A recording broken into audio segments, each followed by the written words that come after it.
Welcome, teacher friend. I'm Lori. And I'm Melissa. We are two literacy educators in Baltimore. We want the best for all kids, and we know you do too. Our district recently adopted a new literacy curriculum, which meant a lot of change for everyone. Lori and I can't wait to keep learning about literacy with you today. Hi, everyone. Welcome to Melissa and Lori Love Literacy Podcast. We are so excited because today we are talking about writing, a topic we love to talk about. But specifically, we're talking about the painted essay. You might be wondering, what is the painted essay and how is it used in writing? We're going to answer all of those amazing questions and more today. Right, Melissa? Absolutely, yes. And we have Diana Leddy here today from the Vermont Writing Collaborative, who's been on before, so you may have heard her. And she is at heart a teacher, but also author of Writing for Understanding, or one of the authors, I should say. And as Lori mentioned, we're going to talk to Diana today all about the painted essay, which is a specific tool to teach writing that most teachers could really use in their classroom. So this could be a benefit for almost everybody out there. So welcome, Diana. Well, thank you for having me. I'm excited to be here. Yeah. Thank you for being here. We're so glad you are. I said I could listen to you talk about writing all day long. So I'm very glad that you are here with us again. But I'm hoping that before we start, you could share a little bit about yourself. And I'm really curious about how you came to be a teacher. Oh, what an interesting question. So as Melissa said, I always think of myself as at heart a teacher, even though I've now doing consulting and have done a bunch of other very interesting things. I came to be a teacher because when I was in high school, I had an opportunity to participate in a peer tutoring program. There were students with special needs in my school. At that time, students with special needs were segregated in separate classrooms, and they were looking to set up peer tutoring relationships to help students learn how to read. And to make a long story short, I accidentally taught someone how to read. And it was the most amazing feeling I had ever had at 14 years old. And I was hooked ever since. The special ed teacher in the school noticed and invited me to come and volunteer in her classroom. I was a freshman then. By the time I was a senior, I was volunteering 20 hours a week in her classroom. I had my own reading group that I was allowed to plan for and teach. And I was just in heaven. And so went to school to become actually a high school special ed teacher and wound up being a regular ed elementary teacher. Not really sure how that happened, but and did that for more than 20 years. That's amazing. Thank you for sharing that story with us. I always think it's so interesting about how we all got here. It's true. So I'd love for us to jump right in actually with the painted essay and talk about it as a tool for writing. So I think the most important questions that we can start off with today are, what is the painted essay and how is it used in writing? So just frame it for us, Diana. Yeah, it's a little hard to frame, I realized, on a podcast, right? Because you don't have a picture to look at. And hopefully people can get on the web and take a look at it, and it will make a lot more sense. But basically, the painted essay is a tool for teaching the components of expository writing that uses color. And the color helps students to internalize both the main components of writing as well as the relationship between them. And it's used in a classroom for all sorts of writing, all sorts of expository writing, opinion writing, argument writing, informative, explanatory, used grade levels 3 and up, 3 through 12. And we found that it's a pretty powerful tool. Interesting way that it came about. I was a classroom teacher, and I had recently moved from kindergarten to 5th grade. Have either of you ever been a kindergarten teacher? No, but I kind of want to now. I have not taught kindergarten, Diana. Anyone who's ever been a kindergarten teacher knows that it is absolutely the best professional development anyone could ever have. Kindergarten teachers really need to know their stuff. You really need to understand learning. You really need to understand children, and things change minute to minute. They never go the way you planned. And so in this particular year, I had been a kindergarten teacher and I was moving up to teach fifth grade. I taught fifth grade years before. And I made a vow to myself that I would take all of the things I learned while being a kindergarten teacher and bring them with me when I moved into fifth grade. And so at that time, Vermont had a very interesting system, actually. We were trying to replace the statewide writing tests with portfolios of actual classroom work. And this was a huge project that involved calibrating, a bunch of teachers to score. And all fifth grade teachers needed to literally mail in portfolios of your students, writing portfolios to be scored every year. And so being new to fifth grade, this was a new requirement for me. And I was very, very nervous when I was getting the portfolios together. There were certain genre of writing that were required. There were 7 genre at that time. And I got to the one that they called response to text. And I honestly didn't know what it was. At that time, we didn't have models. We didn't have samples. We had a rubric, but it was very general. I was having trouble making it out. And so I wanted my students to have this piece. I needed my students to have this piece in their portfolio, and I couldn't figure out what it was. So I went downstairs to my colleague, Joey Hawkins, who was teaching 8th grade in the same school.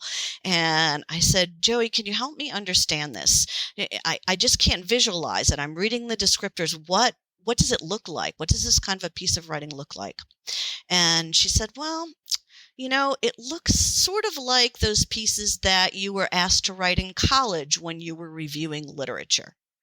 Now, as a 5th grade teacher, this was not at all reassuring to me that I was supposed to teach my 5th graders, a piece that I knew I struggled to write in college. And so I asked her for some resources, and I thought about it, and I went in and I taught, and I thought I had done a pretty good job teaching it. And I got the pieces back, and they were awful. Oh, no. They just, it was terrible. Kids really hadn't understood their purpose, what they were trying to do. They had no idea how to do it. The pieces were random.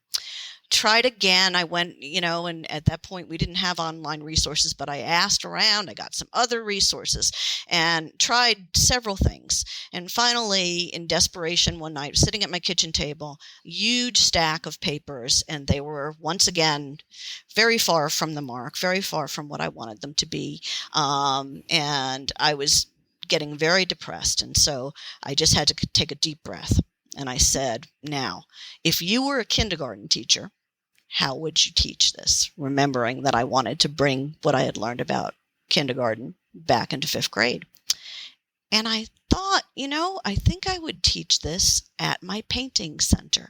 And I think I would teach this with color. And after a while, came up with an idea that involved color coding each of the parts of a basic essay in a way that I hoped students would remember them, but more important, in a way that would show the relationship between the parts, would show how the relationship between the content and the form, and the relationship between the different parts of the form. And I brought it into my classroom, and I tried it. The kids loved getting out the paints and thought it was very odd that we were using paints during writing period. And I can't say that the pieces were amazing or brilliant at that point. Much, much later, I got better at it, but they were remarkably better. And so I knew I was on to something. And then since then, I shared it with some teachers at my school who shared it with some other people. And soon people were asking about it, asking me to come to their school in Vermont. And then, we've done professional development on this now in 21 different states. So it's something that I feel, very honored that other teachers have found useful as well. I love this so much. Big fan of color coding over here. Big fan. So excited. So I was actually wondering about, Diane, I know it's so much easier to just see it, but I'm wondering if we can actually talk about the colors and like what your thoughts were behind the different colors. I'll give it a try. Yeah. I hope people have good powers of We visualization. can help you out. Yeah, we have it. We have it in Thank front you. of us right now. I would appreciate that. I would And we appreciate will, that. Diana, Thank we you. will also link it in our show notes Of course and we will, in our yes. newsletter. So anyone who Great. wants to access it, and we obviously have the Vermont Writing Collaborative, website painted essay. Or for anyone that's driving in their That's car, I want to fantastic. give them like a Yes. taste of what these Or running. colors. What are these colors? And this is great because it's actually a really good example. You'll see how hard it is for me to describe it. And usually when people look at it, it's like, pretty oh, instantly and yeah. easily apparent. So that's one of the proofs to me of the power of presenting it in that mode. But imagine a 4-paragraph essay. The concepts behind it are very familiar to most people. They're the same ones that you learned when you learned a 5-paragraph essay, or you learned, to do a response to text in college. And those are just big ideas about expository writing that still hold. They still help people to communicate their ideas really effectively. So imagine 4 paragraphs. It's a 4-paragraph essay that I start with. The first one is an introduction. There are 2 body paragraphs, and then there's a conclusion. And then each of the paragraphs, as I explained it to students, has a special name and a special job. Those are the words I use with younger students. If you're working with high school students, you can use the word function instead. Same basic idea. And that the colors will help us remember what the name and the job is of each paragraph. So the introduction is painted red, the context of the introduction, because red is a catchy color, and one of the things you need to remember to do when you're writing an introduction is to catch your reader's attention. Mm-hmm. And then at the end of that introduction is a really important part, probably the most important part of the painted essay, and that's the green focus or thesis statement. Depending on your grade level, you might call it one or the other. And the main idea is that green focus statement is supported by a yellow and a blue body paragraph, because when you combine yellow and blue, it makes green.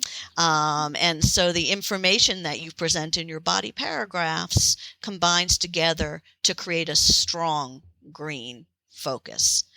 And then the conclusion is also green, but the conclusion is a different shade of green.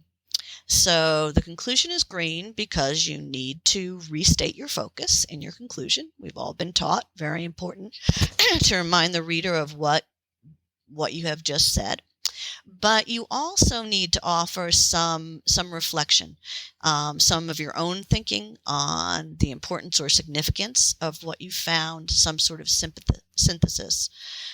So what we usually do when we're actually painting, which is one of the most fun parts, is that we have students combine yellow and blue for their yellow and blue body paragraphs in a mixing tray and look at what they get. And what you wind up with is a different shade of green all over the classroom. We look around and we notice that everybody has made their own green. And that helps to remind students that in their conclusion, they need to apply their own thinking to the information that they found. And that's reflected in their unique color of green in the conclusion. So that's my best shot. I hope that made some kind of sense without the pictures. Yes. Yeah, I'm going to just do a quick overview. So it's just to kind of recap and bring it together. We've got our red introduction. Right. It's catchy. Within that red introduction, there's a green thesis, and it's maybe a lighter shade of green. And in that thesis, there's 2 points, and 1 point would be yellow and 1 point would be blue. Then there's proof paragraph 1, and that would be yellow to align with your thesis. And then proof paragraph 2, that would be blue to align with your thesis. But what I think is really special is there's a little tie-dye of yellow involved in there in the beginning of it that is our transition. And then the conclusion paragraph, which is the final and fourth paragraph, is a richer shade of green. And that's where we would restate our thesis. And I love the question you have there. So what? Reflect. Yeah. And the colors are really, really powerful. I would love to say that I looked up a bunch of research and figured out that colors were a great way to teach something like this. That did not happen. As I said, I just stumbled on it. But once we saw it working, I became very curious as to why the colors worked so well. And I did unearth a lot of research on that. There's some research on something that's called perceptual motor grounding, which basically says that when you are learning new concepts, they are more easily internalized and understood if they are rooted in a concrete experience, a perceptual motor experience. So the idea of painting gives you this perceptual or motor grounding and experience that helps students to be able to remember the concepts and bring them together. And then there's also, theories that we've heard about before involving dual coding, which is basically that if you bring in information in different ways, students are more likely to be able to remember it. So in this case, imagine the activity where you introduce it. You have a motor aspect where you're painting. You are hearing the teacher explain as she's giving you directions or he's giving you directions to paint. And then, so there's a verbal component, and then you also have the color as well, the visual component. So there are lots of ways that really helps students, particularly students. It's also a non-linguistic conceptualization, which means that it's very, very powerful for multilingual learners. It's very powerful for some neurologically diverse students. It's non-linear, and it's also non-linguistic. So it allows people to access it in a lot of different ways. I was actually going to ask about that because, I've seen a lot of different acronyms for trying to structure writing or get kids to, include different parts of writing. This feels very different to me. And I think you just hit on one of those reasons. And I was looking at the visual as you were explaining it. But there's also just a sense of like, the colors are flowing into each other. There's a little bit of, I don't want to say messiness, but that's kind of what I'm feeling right now. It's not perfect. It's not like, here's number one, and this is exactly what you have to have in here. This is number two. This is exactly what you have to have in here. It's more like, this is the idea, but like they might flow together. It might be a little bit different. I don't know. Is there any thought to that?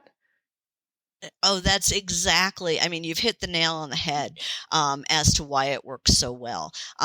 It is acronyms have an order, right? If you mess up your initials, you don't wind up with the right word that helps students remember things. Colors don't have an order, and that's really, really important because the painted essay is a vehicle for teaching concepts. So the colors represent a concept, and the painted essay represents an integrated way to remember those concepts and to understand those concepts. And the color allows you to do that. So it allows you to be flexible. You begin, obviously, by teaching something very regular. We've got 4 paragraphs. Here are the colors of the paragraph. We're going to write some pieces like this. Very soon, if you're teaching it correctly, those colors and that form transfers into basic concepts of writing. And students learn that they can have 2 yellow paragraphs and 2 blue paragraphs. They can go yellow, blue, yellow, blue. They can put their thesis statement in a different place. They can, move things around. They can put their blue paragraph first and their yellow paragraph second. So the idea is that you're really creating conceptual building blocks that can be taken apart and put together in lots of different ways, depending on what students have to say, what people have to say. Yeah, and even when you're saying that, I can imagine like when you're moving the colors around, I can picture that in my head as you're saying it. Whereas if it was an acronym and I had to change, the letter, I'm making up letters, but the B to the L position, like I can't even make sense of that in my head. Oh, and it's so much fun, Melissa, when you show it to students. Usually I wait until I see someone start to do it, and then I use that as an example. But I actually take the blocks of color. We sit on the rug together, and I take the blocks of color, and I have a few copies of each of the blocks. And I, read the new example, and I ask students to show me with the blocks what they heard. And so let's say, for example, they show me a red introduction, 2 yellow paragraphs, and a blue paragraph, because there was a lot of information on the yellow. And I'll say, so what do you think about that? Is that okay? We haven't done that before. And usually they're not sure. And I'll say, well, actually, it's really great when you do that.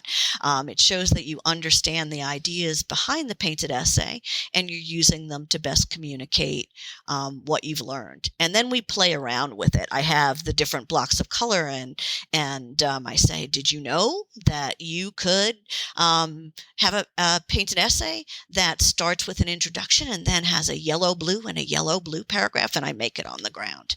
And they look at that, and I say, do you know you could have 2 yellow paragraphs and 2 blue paragraphs if you have a lot of information? And then they start doing it in their writing, and we actually do exercises where we'll put one up on the, on the projector, and students will tell me what the colors are. They'll show me with their blocks, so that they intentionally learn to flex it. And I'll often say to teachers that it is perfectly reasonable to start off in a very, very regular way. It's probably important too. That's the way we learn very concretely. But if your students aren't flexing that by the end of the year, then you probably haven't done a great job teaching it. That's the point of it. The point is to teach the concepts, not to do exactly that particular form in that particular way all the time. Yeah. Diana, would you say that that's a way that it's misunderstood? Yeah. Very seriously misunderstood. It's where, we've experienced a lot of interesting things. So in the beginning, when we first were sharing the painted essay with people, we were mostly doing it through our own workshops, through personal contact, things like that. Later on, it's in a lot of curricula, published curricula. It's in the Great Minds curricula. It's in EL, state curricula like Louisiana guidebooks and Engage New York. So it's basically all over the place. And those curriculum all do a very good job of integrating the painted essay, but it is often being presented without the benefit of any training. And so we've seen some pretty unusual things happening. The most serious one is just what you said, Lori, that we see people teaching the painted essay instead of using the painted essay to teach writing concepts. And so, that's a really, really important misconception, that it is a formula for the way that students should write. The other one is changing up the colors. People like other colors better, and there are ways that you can do that. But often when people do that, they miss the point that the colors show the relationship between the parts. And so, great story. I once went into a 3rd grade classroom, and the teacher I was working with her school and went in to have a meeting with her, and she's very excited. I'm so excited to meet you. We've been using this in the classroom. We use it all the time. And I looked on her back wall, and there was this giant painted essay. It was about 4 feet tall, made out of, big blocks of construction paper. And I was talking to her, and something just seemed a little bit off to me about it. I couldn't really put my finger on it because I was busy in discussion. And finally I took a minute and took a look at it, and the whole graphic had no thesis statement, had no focus statement. and which is the point of all of the colors, right? If you do the point is that different combinations, go together to make the green focus. And so I asked her about it. I said, I see that you don't have the focus statement up there. I said, did it fall off or something? And she said, oh no, that was really, really hard for my kids. So I just decided to skip it. Oh, that's very important part. But you know what? That's a great opportunity for support, right? For you to be there and share the importance of that one very important part. That is the hardest part, actually, of writing that, right? The thesis. Well, and without it, they're just different color paragraphs. Yeah. Right. Exactly. And I've seen, purple. Well, purple would even work if you did it correctly, but orange and all sorts of other random colors, and people you really lose a lot of the power then. All you're doing is having colors help you memorize things instead of having colors help you see relationships. So I would strongly, we're actually now, the Vermont Writing Collaborative, of which I'm a member, is working on trying to create some training materials that will be online that will help people actually understand the reasoning behind everything. Yeah. I love what you so just that said they can there. use it effectively. Yeah, I was just going to say, I just love what you said about you said it several times already, but I'll say it again, which is that this really helps our students see the relationship between what they're putting in their writing and where they're putting it, why they're putting it, where they're putting it, versus just a memorization of this goes first, second, third. And I that's what I love about it. And I hope others see it too. Yeah. I did have a question for you, Diana, about the different grade levels and how this can be used at different grade levels. You've talked a bit about how, it can be kind of ramped up. But if you have any other examples of that for as you get into older grade levels, but then I'm also most curious about what about our students at that K2 level that probably aren't ready to write 4 paragraphs yet? And is there anything those teachers can do to kind of get them ready for it? Those are all really good questions. I have used it mostly in grades 3 and up. We've used it very successfully in grades 3 through 12. The key with moving it up is just what we've talked about before, that you do need to make sure that what you're doing is teaching concepts using it. And of course, at the older grades, those students are going to flex it even more quickly. And they need to understand that not only can they flex it, but they should. And that using the painted essay really is a matter of thinking about what it is you have to say, and using the concepts that you've learned about writing to be able to say it. The other difference in the older grades, or as you move up through the grades, is mostly in the sophistication of the content. Yeah. So basic essay form is basic essay form. It's the same basic ideas in 3rd grade as in college, but it looks very different in a college essay. When I do work, and you'll even see it in published pieces. When I do workshops, I have a New York Times op-ed piece, and I have people color code it, and it's all there because those are just kind of tried and true ways of making sure that we clearly communicate things and that you build your thinking, you build an argument. Yeah, Diana, it's making me think of when we podcasted with Natalie Wexler about the writing and Judith Hockman about the writing revolution. Natalie Wexler said, no matter how many times you're writing a piece, you're still going to do an outline and prepare for that piece. You're still going to organize paraphrasing what you just shared. Yeah. You're still going to organize your thinking in order to write that piece. And I think it struck me because oftentimes we think, oh, well, that person does that every day. They're so good at it. But it's still taking these tools and effectively using them to execute that well-written piece. It doesn't just come out of thin air. And I think writing is a really, really difficult, high-level thing to do. So it should be something that we need tools for, that we think a lot about beforehand and organize our thoughts around. So you just made me think of that and had a little connection to the writing revolution. Yeah, I love the writing revolution stuff. You're absolutely right, though, and what's interesting about what you said is that people who are comfortable with thinking in those big terms also use them for organizing their ideas and thinking in their heads as well. So one of the big, powerful things about using basic essay form, whether it's through the painted essay or through an outline or however you use it, is that it helps you to make sense of your thinking.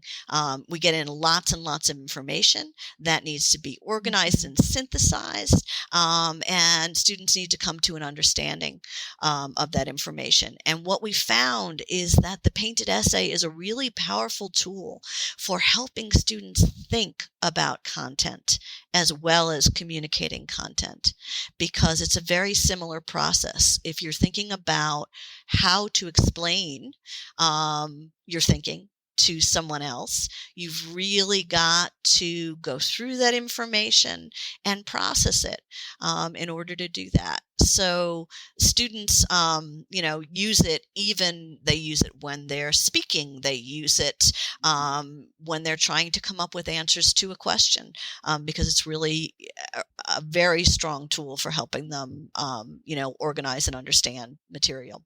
But getting back to your question, Melissa, about younger grades. Generally, I think that the painted essay works best at grades 3 and up, because it's a little bit abstract and the colors add in a level of abstraction. I have seen people use it fairly effectively at grade 2 with some adaptations. At grades K and 1, we usually introduce similar concepts of writing in a lower key way, but don't formally use the painted essay. So does that answer your question, Melissa? Yeah, absolutely. That makes sense. I think it's so helpful too to know that from you, Diana, that it works better in some grades because of this reason, and we can build the foundations in the younger grades. I think that's important too. Diana, I'm wondering, as we come to a close, is there anything that you'd like listeners to know about the painted essay? Just that it is deceptively simple.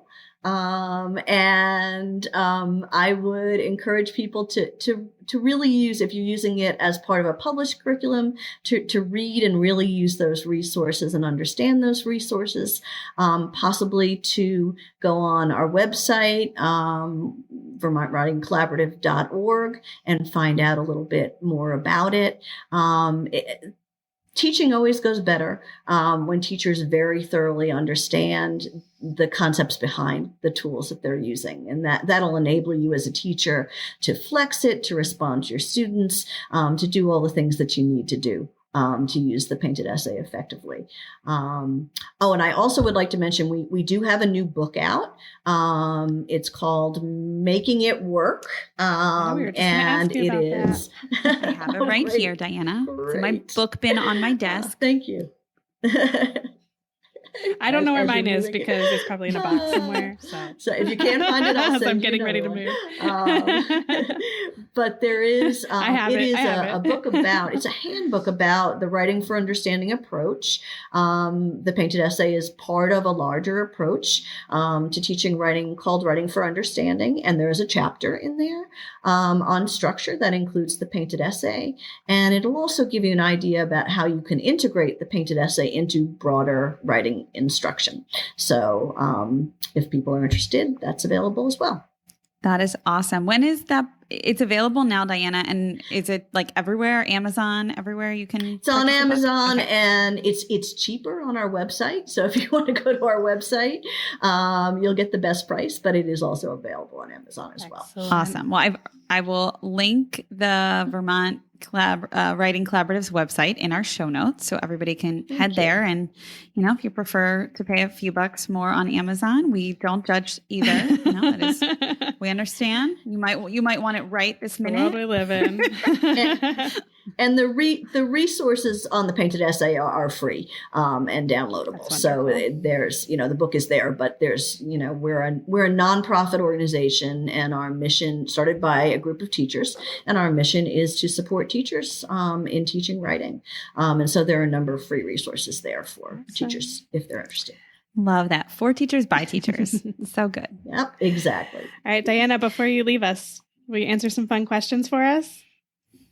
Oh, of course. All right. These are quick questions, so whatever comes to mind, don't think too hard about them. Our first question is, what do you love to read?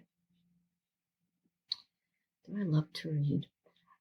Poetry, actually. I have huge books of poems, and I read one or two before I go to bed every night. I'm reading The Wild Iris now by Louise Gluck, which is a collection of poems that are told from the point of view of flowers. And it's very, very interesting, especially where I live here in Vermont in the spring and summer. Cool. That's so neat.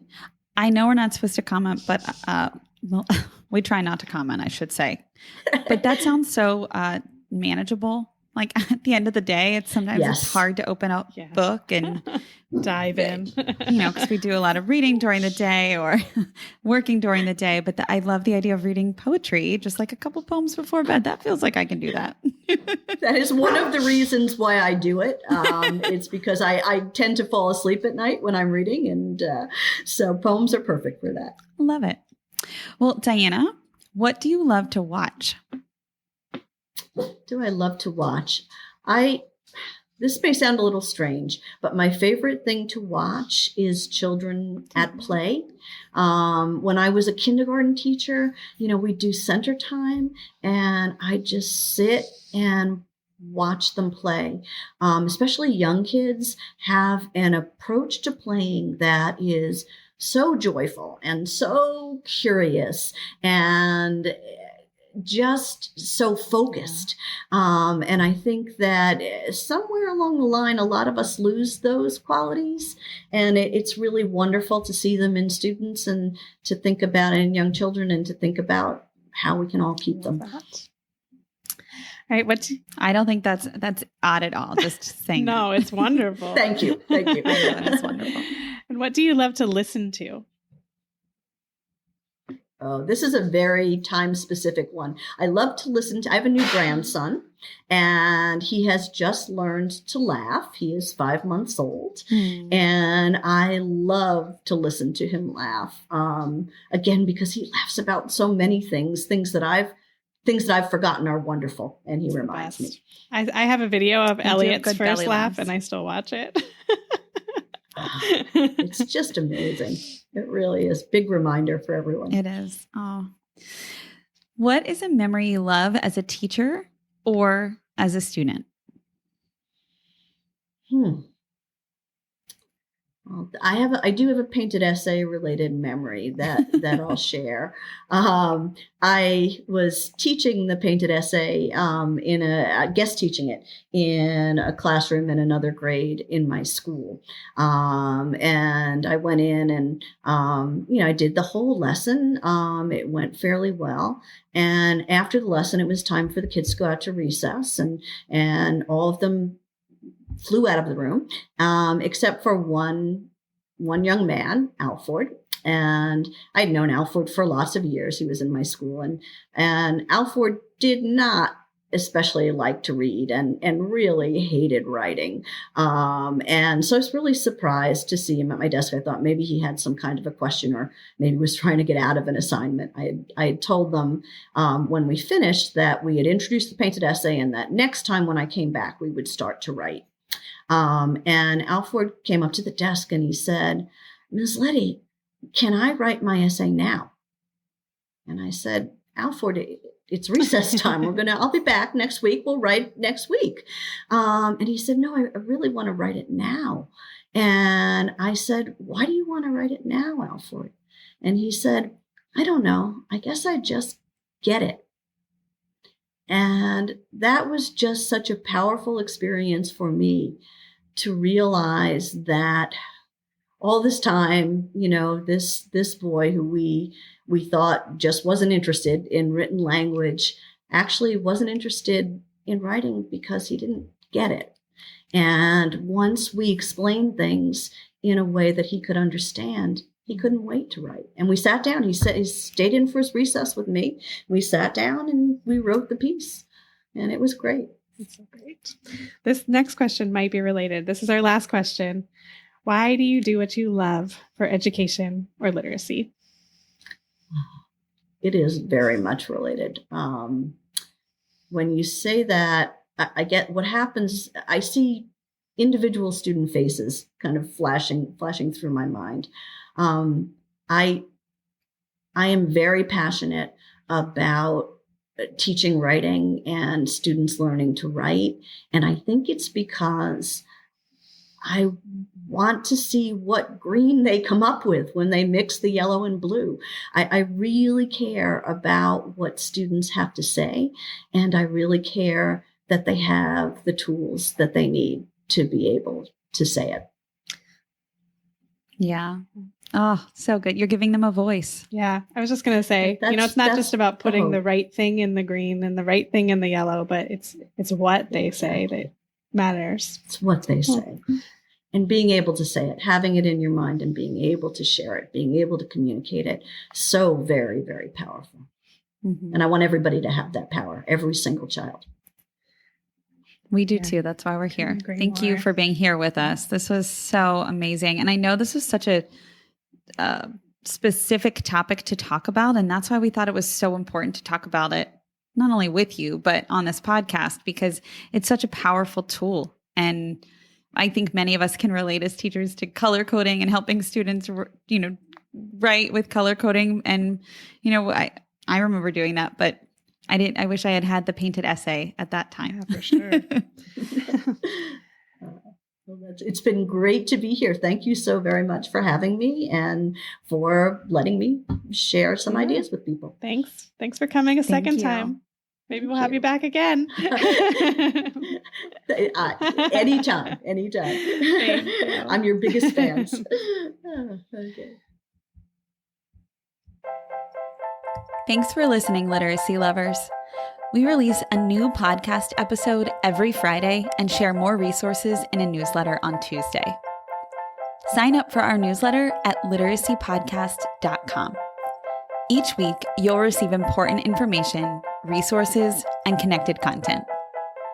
We're excited to create a space for community discussion about our podcast. We want to connect with our listeners and support you in answering your questions. But we also realize there are a lot of other educators out there who have great advice and experience too. Let's keep learning together in our Melissa and Lori Love Literacy podcast Facebook group, and be sure to follow us on Instagram and Twitter.